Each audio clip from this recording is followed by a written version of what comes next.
From humble beginnings in small-town America to a massive media powerhouse, the story of the World of Darkness can be as twisted and dramatic as the horror properties it's associated with. From seeds planted as early as 1986, the story of the World of Darkness, and the most popular game associated with it, Vampire the Masquerade, is also the story of White Wolf Publishing, the company that birthed both concepts and properties. In this episode of 2D10, we'll explore the origins and history of the World of Darkness, from birth to death to bloody resurrection. I'm Nathan, your guide through today's journey into the history of the World of Darkness. Now let's roll 2D10.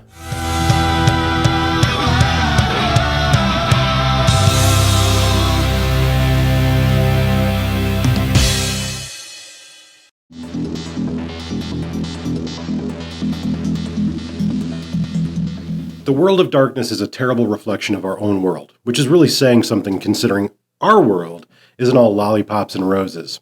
Yay, 2020. If you've just joined us, the breaking news is that everything is now fine after a major incident. But even though our world can be a dark and scary place, the World of Darkness's shadows are longer, and paranormal evils truly dwell within them. It's a world of decadence and corruption where human beings serve as victims and pawns to the supernatural entities that manipulate just outside our comprehension. Many gamers know that the World of Darkness revolutionized tabletop role-playing games, bringing a dark aesthetic and coolness that was deeply influenced by its time and place. But what you might not be familiar with when diving into the world of vampires, werewolves, and mages is how complicated the World of Darkness and its evolution actually is. Like, what games are actually a part of the world? Who owns the game lines? What is considered canon nowadays? The World of Darkness is the wretched spawn of two different publishing companies that merged into one unholy union in 1991. Lion Rampant, a tabletop game publishing company founded by Mark Rein-Hagen and Jonathan Tweet, and White Wolf Magazine, represented by Steve and Stuart Wick. Lion Rampant was known in gaming circles for their RPG Ars Magica, a game about wizards in the Middle Ages. Ars Magica was a new, innovative take on the classic themes presented in D&D. By 1988, Lion Rampant had attracted the attention of a small, independent magazine called White Wolf. Stuart Wick would give them a stellar review, leading to collaborations between the two entities over the next few years. Even with praise from folks at the scrappy White Wolf, the small, mostly volunteer Lion Rampant struggled to make waves in the tabletop gaming industry. Troubles continued to mount. Thank you, Tim. Yes, the news we're getting from the security services is that everything is fine here and back to normal. That's the latest. As Ars Magica's acclaim didn't translate to sales, debts began piling up because they were simply unable to meet the demand they did have. And then, just when things seemed to be at their worst, a stranger knocked on the door with an offer that seemed too good to be true. Dan Fox was an independently wealthy Southerner who wanted to publish his own fantasy RPG. If Lion Rampant would do this small task for him, he'd financially back the company. There was only one catch. Dan Fox lived in Georgia, and he didn't want to leave. This meant that Lion Rampant would have to move to him. But the prospect of new computers, printers, and a house to live in made the decision amazingly easy. From Minnesota to Georgia, the remaining Lion Rampant team set up shop in their new home. However, it was soon apparent that Dan Fox wasn't exactly as wealthy as he'd claimed to be. This became startlingly evident when the actual owner of the home they were living in arrived and told them to scram. You're out of here! What? With that, Mark Rein-Hagen was about to close the doors on Lion Rampant forever. And he would have too, if it hadn't been for an ongoing working relationship with the folks at White Wolf Magazine. White Wolf continued to be economically viable and had solid credit with printers, which are necessary for publishing books, while Lion Rampant had the funds to pay for writers and graphics. So, by your powers combined, the two companies might just be able to come out ahead. Over the next year, Rein-Hagen took many ideas from his Ars Magica game and combined them with other ideas he'd had for modern-day urban fantasy games. During a now legendary trip to Milwaukee for the annual Gen Con gaming convention, the young White Wolf crew traveled through Gary, Indiana. As the story goes, White Wolf game designer Travis Williams asked of the failed, dilapidated city who'd live here. To which Ryan Hagan would reply, probably vampires. This casual conversation would set the stage for a revolution in gaming and role-playing horror. For the next year, Ryan Hagan worked feverishly on a project called Vampire the Masquerade. The game had a radically different look, feel, and gameplay than the typical dungeon-crawling hack-and-slash fantasy games.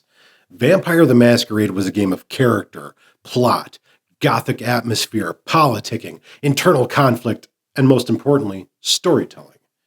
And it went beyond typical horror games by putting the player in the role of the villain, who was forced to make choices that put their very souls at risk. The initial launch of Vampire was a huge success, and White Wolf expanded their complex, dark world by launching a new game line every year. Werewolf the Apocalypse launched in 1992, along with a second edition of Vampire. Mage the Ascension came out in 1993, Wraith the Oblivion and Werewolf 2nd Edition came out in 1994, and Changeling the Dreaming followed in 1995. Along with all these game lines, a ton of supplemental material, as well as licensed material, was released. In 1993, White Wolf expanded the World of Darkness into the world of LARP, or live-action roleplay, with Mind's Eye Theater: The Masquerade.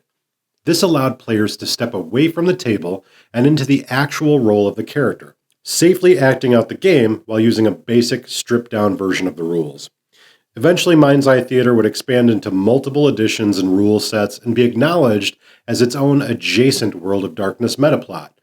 In 1994, White Wolf licensed their Vampire collectible card game to Wizards of the Coast, famous for Magic: The Gathering.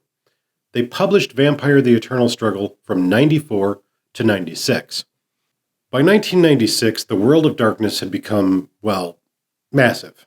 And both of the major properties, Ars Magica and White Wolf Magazine, that Lion Rampant and White Wolf started with, were now gone. Ars Magica would lend concepts to the World of Darkness metaplot, but was ultimately sold in 1994.